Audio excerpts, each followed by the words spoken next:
One of the more troubling matters that I find more and more increasing in our times is the predominance of strange and unorthodox and heretical interpretations of Islam.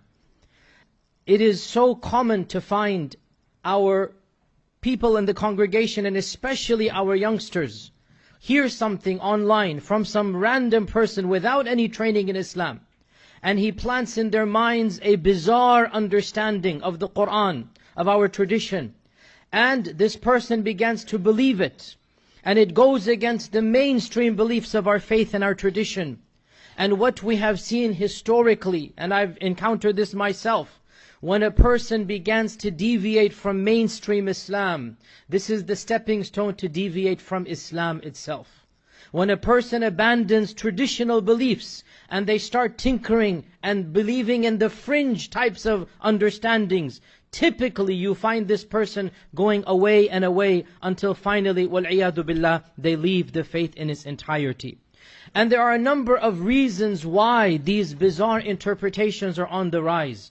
Of them, of course, and let's be honest here, social media and Facebook and YouTube.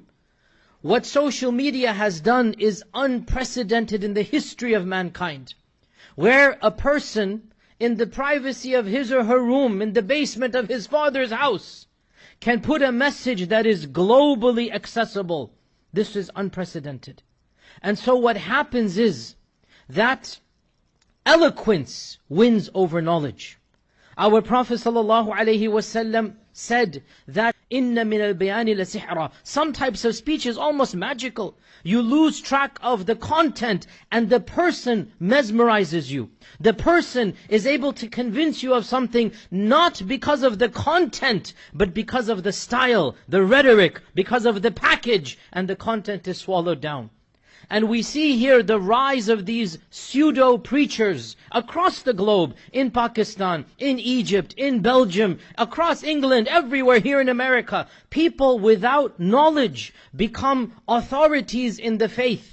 And by the way, this only happens in Islam. Nobody who has no training in engineering becomes an engineer online. Nobody who has no training in medicine becomes a famous doctor. But for some reason, our religion has the least izzah amongst the masses. And so a person who has never trained, never studied the Quran, can't even recite Fatiha properly, becomes an authority on the religion because that person can mesmerize the audience. And of the reason as well why these types of beliefs are on the rise is because of the lack of real ulama and scholars. Fewer and fewer people are becoming scholars of this religion, and even those that are, many of them are not qualified to refute these unorthodox interpretations. And our Prophet ﷺ predicted that of the signs of Judgment Day is that ulama will die, and ignorant people will be boosted up, so that finally those ignorant people will be considered to be ulama. And our Prophet ﷺ predicted that of the signs of the Judgment Day, he said in Arabic that the Ruwaybidah are going to be giving the speeches and the rule and whatnot.